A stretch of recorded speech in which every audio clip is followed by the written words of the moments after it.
Hello. This is meant as an addendum to the video that I already posted about the tower. It's a very important card, and there's so much to say about it. And as the last of the truly frightening images that we encounter on this path, it's very important to look at what it means.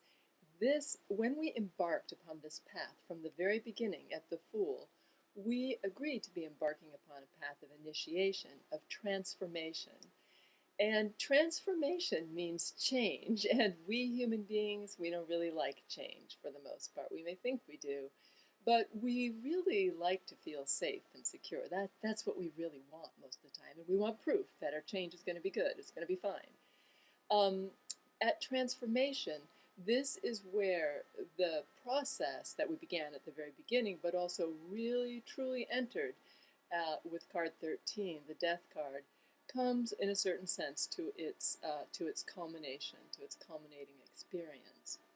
And as such, it's important to reflect not only upon the ordinary and meaningful ways that this can show up in our life, but also on the extraordinary ways that can be dramatic, sometimes destructive or catastrophic. It's important not to forget that that too is an important aspect of this card, a very important aspect, and to reflect upon what that has meant in our lives and in the lives of others, and what that might mean to us today as we look at our habituated patterns and think about letting go and what has led us to let go before.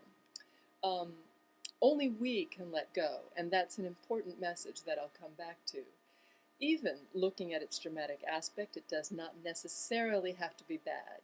That flash of lightning can be the flash of genius or the flash of inspiration, the stroke of God that that breaks down old habituated ways of thinking and seeing the world, and brings in new ways of thinking, new dramatic, revolutionary thoughts and ideas that transform anything from your own work to the workings of the world. It's a change in perspective that can be violent or can shatter all of what you once thought important or real in the world. The way that realizing the world is round, not flat, changes things. Muhammad, in writing the Quran, has written that, like, never once when God called him to write it did it come without pain, that it was an extraordinarily painful process every time, and he resisted the call every time, but then ultimately he couldn't resist. And again, this is the basis of an extraordinary and powerful change in the world. Um, so it's also good to reflect, along with the positive that can be that, it's good to reflect upon those events in our lives and in the lives of others, the seemingly unwanted and apparently catastrophic events, or that are painful, that have led to change that is ultimately positive. The divorce that leads to a better partner, a truer partner. The loss of job that leads to the work that you really should be doing, or leads you to connect more deeply and truly with the ones you love. The many cancer survivors speak about how that experience, while never to be desired again, led to an opening that they could not otherwise have found. The shameful experience or the painful experience in your life that leads you to let go of perhaps an unseen or unrecognized sense of superiority within yourself, and to embrace true compassion for yourself and for others. All of these experiences, while all the time the people who go through them say you don't have to have this experience, but and nobody would ever want to go back and have this experience.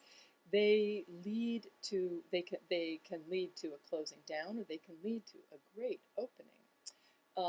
Another example of illness, Jill Bolt Taylor, a neuroscientist, and Evan Alexander III, I think, neurophysician, neurosurgeon. Both of them in the past few years have written books about extraordinary events, illnesses that none of us would wish to have. In one case, a stroke, an unusual type of stroke, and in the other case, a kind of spinal meningitis that shut down almost all parts of his brain, except for the part that kept Evan Alexander breathing.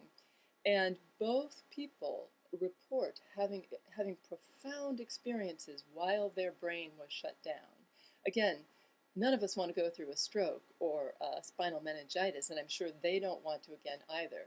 But Jill Bolt Taylor spoke of experiencing a oneness that is within all of us, that our rational thinking mind clouds us from perceiving. And Evan Alexander spoke of experiencing a love that pervades all of existence and that is the heart of all existence and a cosmic reality beyond all that we think of as real.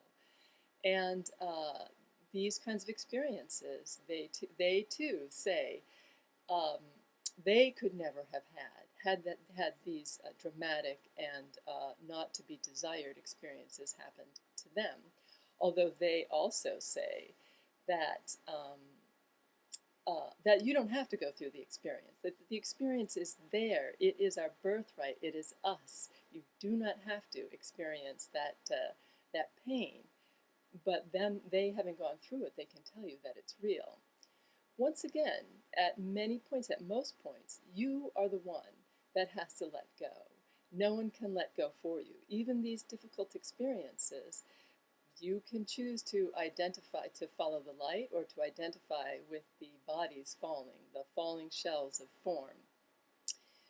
In a few, there are a number of prisoners who talk about how through their experience at prison, an experience that they too do not say is an experience to embrace or to desire in any way, but somehow, using it became a gateway for their own deeper understanding or even enlightenment.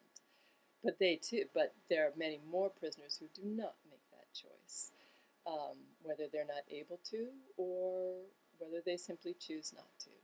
So, as you reflect upon the ordinary ways, looking at the habituated patterns of your mind and your thinking and your ways of acting, as you open up to the flash of inspiration or light or freshness that may dramatically change your entire ideas about what you are doing or were doing, remember, no one can let go but you.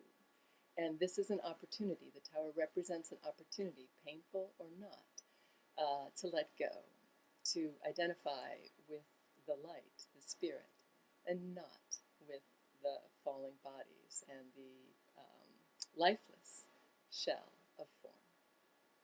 Have a great day, and I will talk to you soon as we follow the light with the star.